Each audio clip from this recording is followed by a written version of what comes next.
Fact number 1। Guys, Srila प्रभु जी एक ऐसे सन्यासी थे जिन्होंने पाकिस्तान में 12 कृष्ण मंदिर बनवाए थे, जहां आज भी रोज शाम को श्रीमद् भागवत गीता का पाठ पढ़ाया जाता है। यही नहीं, उन्होंने पूरी दुनिया के अलग अलग देशों में करीब 108 मंदिर बनवाए थे, जहां जाकर वो लोगों को गीता का महत्व समझाते थे।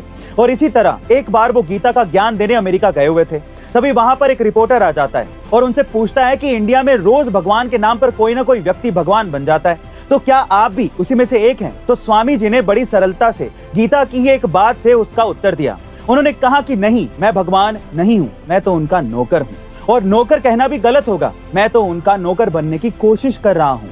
उनकी बात सुनकर रिपोर्टर हैरान रह जाता है और उनके चरणों में गिर जाता है। गाइस, श्रीला प्रभु जी ये चाहते थे कि पूरी दुनिया गीता के महत्व को समझे, लेकिन अब सवाल ये उठता है कि हम अब तक दुनिया के सर्वश्रेष्ठ ज्ञान को समझ पाए हैं? Fact number 2। मंजिल उन्हीं को मिलती है जिनके सपनों में जान होती है। पंखों से कुछ नहीं होता, हौसलों से उड़ान होती है।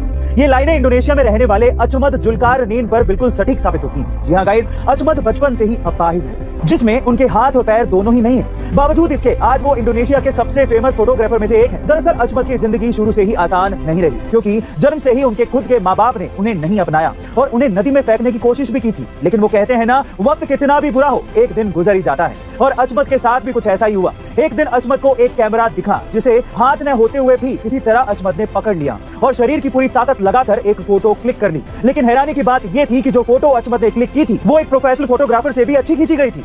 और ये देखकर अचमत खुद भी हैरान था। फिर क्या था, अचमत ने फोटोग्राफी को ही अपना पैशन बना लिया और आज उनकी एक कंपनी भी है जहां बड़े बड़े मॉडल्स की लाइनें लगी होती हैं। गाइस, अचमत की कहानी हमें बताती है कि चाहे परिस्थितियां कैसी भी हों, हमें कोशिश करना नहीं छोड़ना चाहिए।